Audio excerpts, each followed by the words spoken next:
675 people across the country facing accusations of being involved in an attack on our nation's capital on January 6th. Many, including some high-profile cases, come from upstate New York. We've spoken with neighbors who said they had no idea there was a Proud Boy living next door. But there are those who know exactly how these extremist ideas and groups develop and are using that knowledge to try and stop them. Investigative reporter Mary Keeler talked to one of those men who've made it a mission to fight extremism.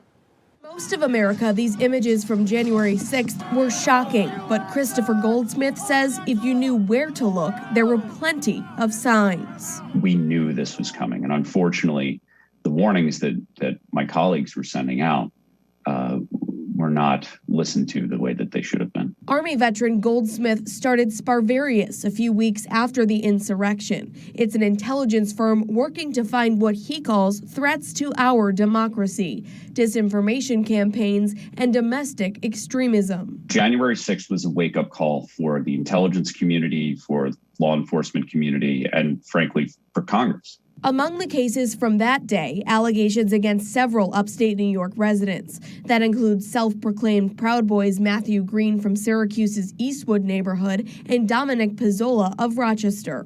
Pizzola is accused of smashing out a Capitol window with a riot shield, and prosecutors say Green was part of that group. Green said, quote, "We'll kill them all," according to witnesses. In Green's house on Burns Avenue, investigators say they found several guns and a stockpile of ammunition. Watertown mother and son duo Raphael and Marianne Mooney-Rondon faced a judge in October, accused of helping to steal House Speaker Nancy Pelosi's laptop from her desk. Surveillance and bystander video captured them heading into her office. Raphael Rondon told investigators that he helped someone put Speaker Pelosi's laptop in a bag using a glove. It's striking that there are so many people from one concentrated area and people who are accused of higher level conduct or misconduct on January 6th.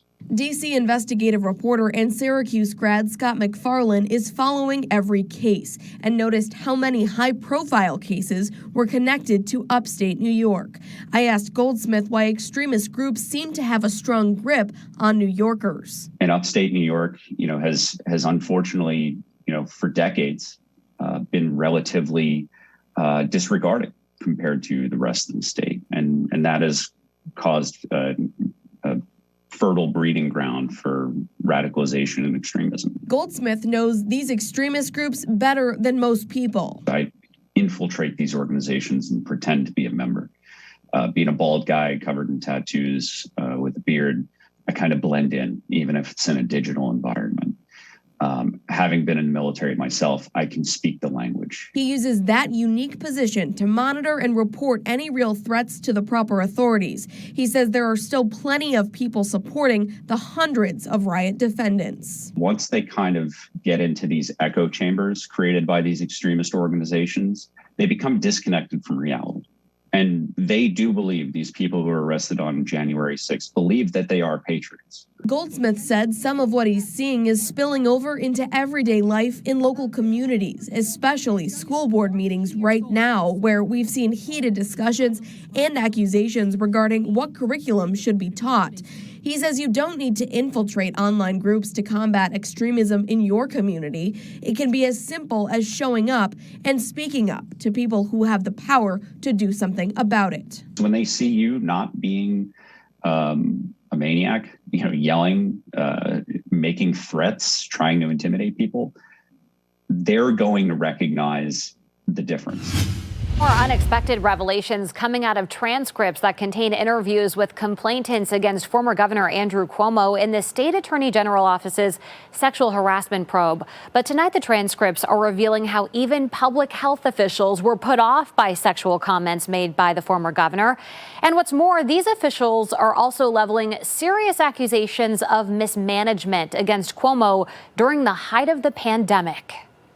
It was this televised news briefing that resulted in investigators interviewing the state health officials seen here, administering a COVID test to then Governor Andrew Cuomo. You make that gown look good?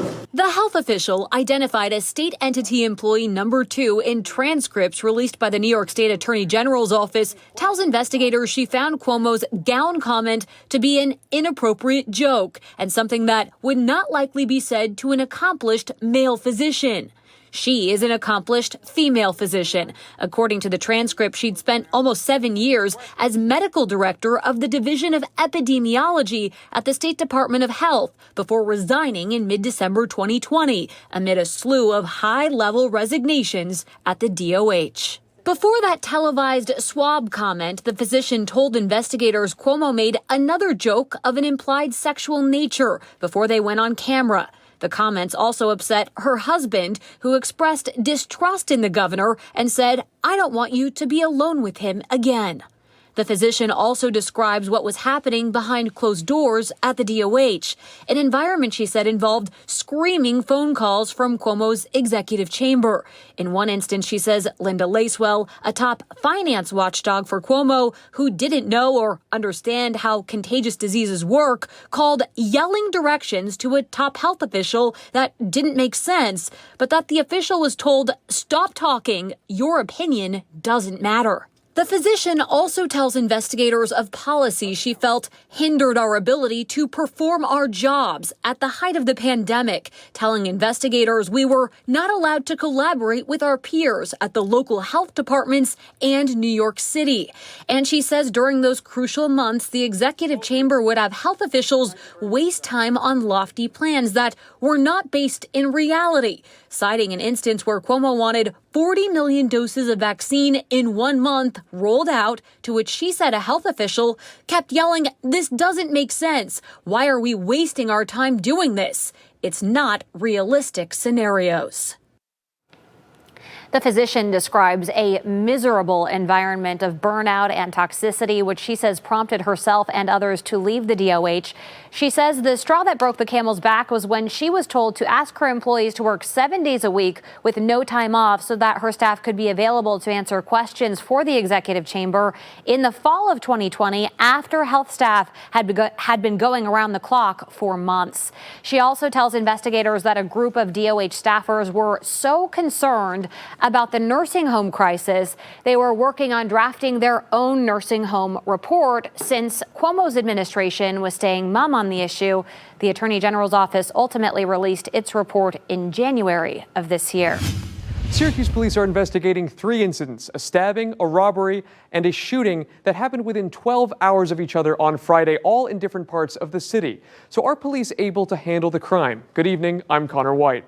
The latest CompStat report from police shows homicides are only down by 1 compared to this time last year, up 14% looking at a 5-year average. Overall crime, though, is down by 15%.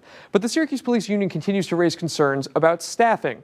Our Vanessa Rizzitano joins us in Syracuse tonight. Crime over the weekend, 2 incidents happening just within a mile from each other. This comes as the Syracuse Police Department is still dealing with staffing shortages. Last night, police were called to Seymour Street for an altercation involving 3 men. When officers arrived, they found a man dead inside a car shortly before midnight. Police later found a 35-year-old man with stab wounds to the face and back in the 600 block of Oswego Street. He was taken to the hospital and is expected to survive. Further investigation reveals a 41-year-old man suffered non-life-threatening injuries from a stab wound to the hand. Not too long after, a woman was shot in the arm and stomach just a mile down the street on the 500 block of Richmond Ave. She was taken to the hospital where she is in stable condition. Following these incidents, I spoke with Syracuse Police Sergeant Matthew Malinowski to discuss crime in the city while SPD is dealing with staffing issues. It's frustrating for the people that need police services. We do have an academy that's graduating within a month, in January or so, and then we already are going through the process of hiring another academy. Right now, there are about 380 Syracuse police officers sworn in, and that number does include recruits. In their budget, they can staff roughly 425 officers with the Syracuse Police Department.